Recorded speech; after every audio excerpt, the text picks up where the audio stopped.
Good morning all of you. Welcome to Anjan TV1 news.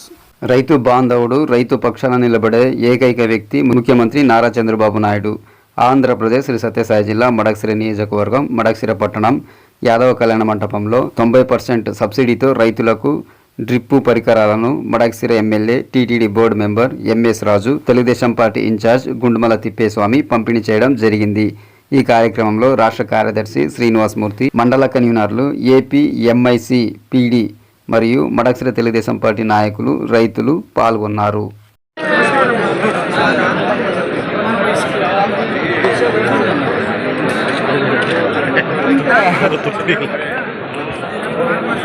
Okay done.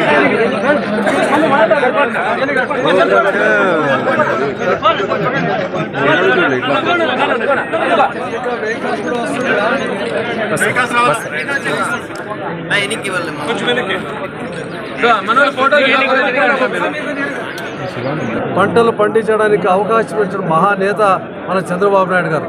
మన చంద్రబాబు నాయుడు గారి గురించి చెప్పాలంటే రైతు పక్షపాతి భారతదేశంలో ఎవరు చేయలేని విధంగా గతంలో 14 నుంచి 19 చేసిన ఘనత చంద్రబాబు నాయుడు తగ్గుతుంది. సాగునీరు కానీ తాగునీరు కానీ మరి అదే ఒరవడిని ఈ ప్రభుత్వం వచ్చిన తర్వాత 4వ తూరి ముఖ్యమంత్రి అయిన తర్వాత కొనసాగిస్తున్న విషయం మనందరికీ తెలుసు. ఈ సందర్భంలో మన ప్రాంత ప్రజల తరఫున, మడకశిర ప్రాంత ప్రజల తరఫున చంద్రబాబు నాయుడుకి ప్రత్యేక కృతజ్ఞతలు, ధన్యవాదాలు, అభినందనలు.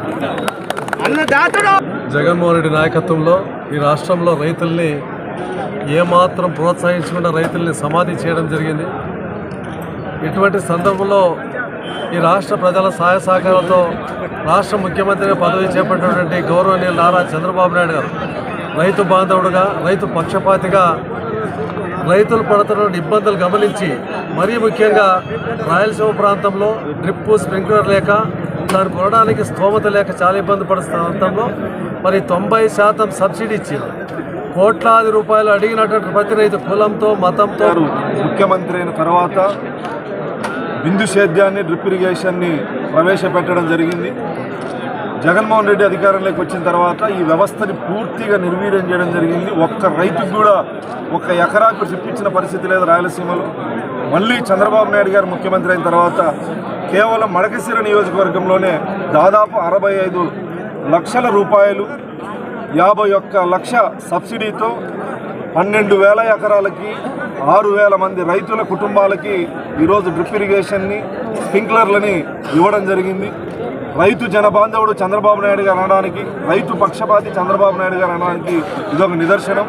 రైతు ద్రోహిగా జగన్మోహన్ రెడ్డి చరిత్రలో నిలబడిపోతారు. రైతులకి గత 5 సంవత్సరాల్లో ఇన్పుట్ సబ్సిడీ కానీ, డ్రిప్ ఇరిగేషన్ కానీ, ఇరిగేషన్కి సంబంధించిన నీళ్లు కానీ అన్నీ కూడా జగన్మోహన్ రెడ్డి నిర్వీర్యం చేయడం వల్ల రాయలసీమలో రైతులు అనేక కష్టాలు, బాధలు అనుభవించడం జరిగింది. మళ్ళీ చంద్రబాబు నాయుడు గారు ముఖ్యమంత్రి అయిన తర్వాత ఇరిగేషన్ ప్రాజెక్టులు కానీ, డ్రిప్ ఇరిగేషన్ కానీ, రైతులకు సబ్సిడీలు కానీ, మళ్ళీ రైతు సంక్షేమ ప్రభుత్వం ఆంధ్రప్రదేశ్లో వచ్చిందనడానికి ఇది ఒక నిదర్శనం. ఎంతోమంది రైతులు రాష్ట్ర వ్యాప్తంగా డ్రిప్ ఇరిగేషన్ ద్వారా